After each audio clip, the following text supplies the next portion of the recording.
EJ, let's not pretend the angry video game nerd's hateful rhetoric and crude language wasn't responsible for corrupting a generation of young people. I was away. I was doing some filming in Boston, and I was staying overnight over there.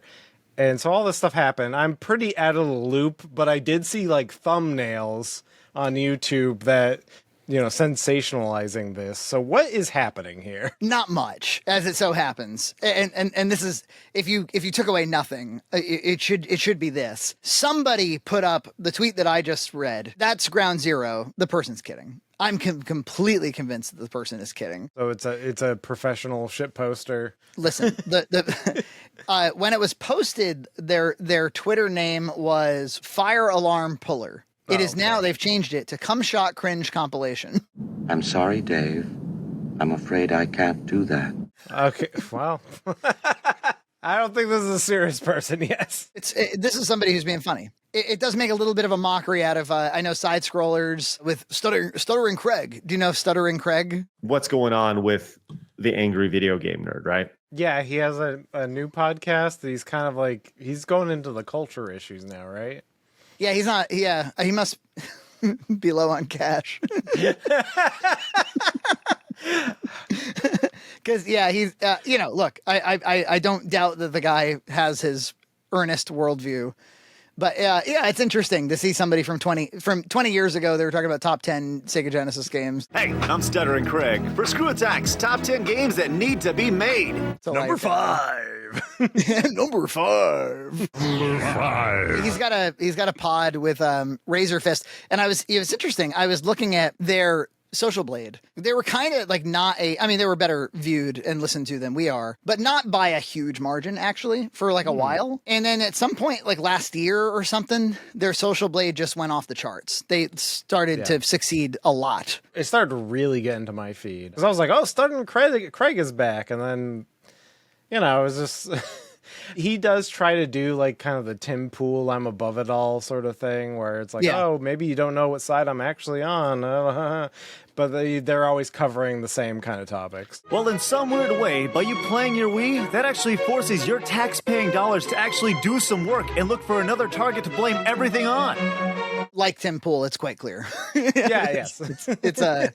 I'm not confused. Well, Tim Pool nowadays is more clear. He used to be called the milquetoast fence sitter. Now he's pretty much like a Trump supporter. pretty firmly on the right. There was some video. Did you see a couple weeks ago? I almost talked about it on the podcast. We might as well take like a quick break and talk about it right here. And now for something completely different.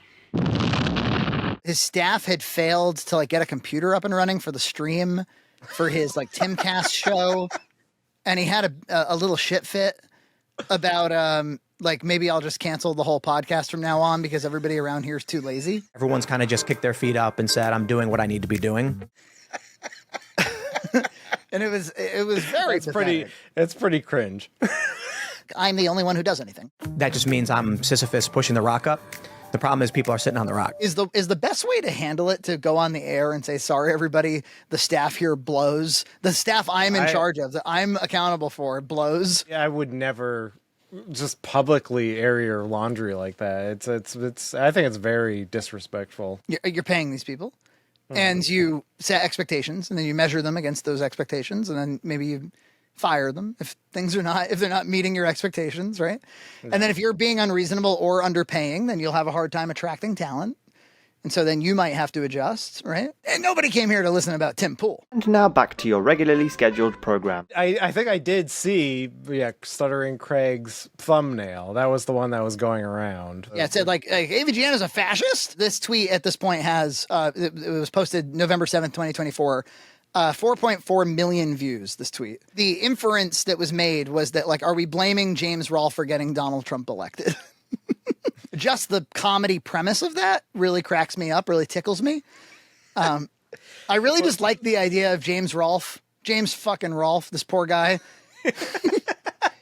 being blamed for like anything cultural, political. It just cracks me up. Besides like a few references to like his boss being like Donald Trump in his book or whatever, like he is He seems like he doesn't. I mean, I'm sure I don't know what his politics would be. Probably whatever his wife tells him.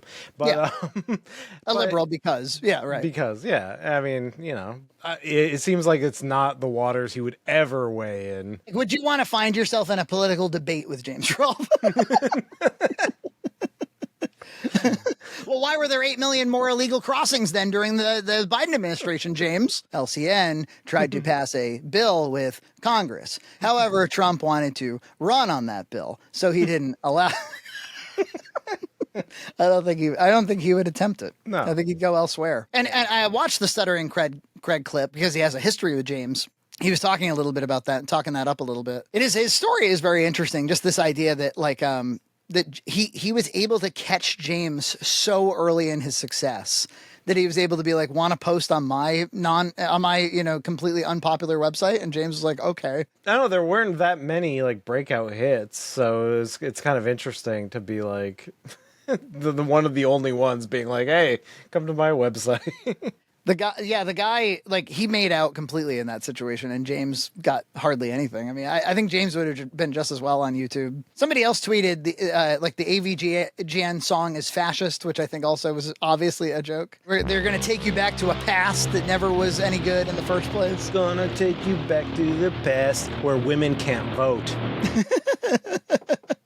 Take a diarrhea dump in women's suffrage. Stuttering Craig said something about how during the Change the Channel drama some years back with Doug Walker, James told Craig he was thinking about quitting everything because of the drama circulating Channel Awesome. So I'm assuming this all stems from his 2016 Ghostbusters review. That's what I'm guessing. But even in the response to that, like, he didn't respond to anything, which I think is a total Chad move. Yeah, I remember being pretty impressed that, like, wow, the guy, like, somehow he decided to completely not acknowledge it. I did see one tweet that actually seems like it's real. This is from somebody named Juliet at RatGirlDingus. They. Occasional video editor, and I make a whole bunch of other stuff too sometimes when I feel like it. So I think she's real. And she says, on the real, this probably didn't help our current chud culture around movies. And she linked to the famous No Review, I Refuse video. The controversy around this totally apolitical public figure who just doesn't want to go see a movie. I remember seeing people in my real life critical of James Rolfe, people who I could tell don't watch AVGN. Yes. Circulating articles about, like, this fucking sexist doesn't want to watch Ghostbusters. I remember being like, what's going on culturally right now? That people are going after this guy. She replies to herself, I was going to give him the benefit of the doubt, but he reviewed Ghostbusters Afterlife, a genuinely worse movie. Well, yeah, but no, that makes sense, doesn't it? Because he didn't want to go see he didn't want to see a reboot of Ghostbusters, but he would be willing to see a sequel with the legacy characters, right? Yeah. Yeah. And if you remember at the time, that trailer was ass, and then the trailer was ratioed. Like, nobody thought it was. He was just riding on, like, a wave of people who had eyes and were looking at the thing. If you ask the average person, 9 out of 10 will tell you Afterlife was much, much, much better than 2016. That is the public consensus. I wonder why he would have had this reaction to Ghostbusters 2016. I wonder what culture war at the time made this mid-comedy out to be the devil. And this video irreparably damaged culture. Muting this now because people clearly don't understand that outrage merchants don't need a context of agreement to use something to fuel their grift. The optics of popular guy refuses thing we hate is all they need. And then she posts a gif of Mr. Beast jerking off. Nice. Okay. Well, anyway, very good. I think we need to start blaming James Rolfe for everything cultural. All of it. All of it. It is. I think it should be like we're all Pontius Pilate, and we can be like, talk to me, Bimmy Rolfe. Crucify him. We have no media but Screenwave. Well, this is new. Respectful Screenwave. Up until now, this has been noticeably lacking. It goes to show you, though, the fact that everybody jumps to they're like, hey, come on, like, get off of James's dick. He still has quite a bit of goodwill out there, you know? Yeah, of course. Even from TCT. He's still Bimmy. He's still James. He's still our boy. He's still our boy. He's still our boy. He just can't make a good video, unfortunately. But yeah, look, if you want to go viral on Twitter, I think blame James Rolfe for something he didn't do. Yeah. I think they got to in our case, we just made fun of his setup. just a Video simple setup. critique about a certain set of lights, a certain drop ceiling. Never, I don't think he's responsible for Gaza. I don't think he's responsible for Supreme Court appointees. Elections, nothing. I don't think he's doing it. I don't think he led any kind of insurrection on the Capitol. I don't think James Rolfe's ever delayed a vote before. Yeah, nobody dressed up as the shit pickle and invaded the Capitol. Oh, that'd be amazing. Don't do it. Look, just draw a picture of it. Draw a picture of a shit pickle walking out with a podium. Just like dress up as the glitch goblin and take down a statue. Just Let's not pretend James Rolfe didn't do this. But I do think the last laugh is on anybody who reacted to that initial joke tweet as if it was, the woke mob has gone nuts. yeah. They did not. The guy was kidding. And given that, that's very funny. That guy's very funny. Shot cringe compilation. I think you know what the problem is just as well as I do. Don't you get paid for? I don't know if he's verified, but you do get paid for engagement. So if he's doing some good engagement farming, then he probably got paid. Yeah, not verified, oddly. Okay, well, he did it for free. He did it for the love of the game. Can you believe it? The cum shot cringe compilation is not verified. But here we are talking about him. What a bunch of shit. Subscribe to Red Cow Entertainment on Patreon for full episodes every other week.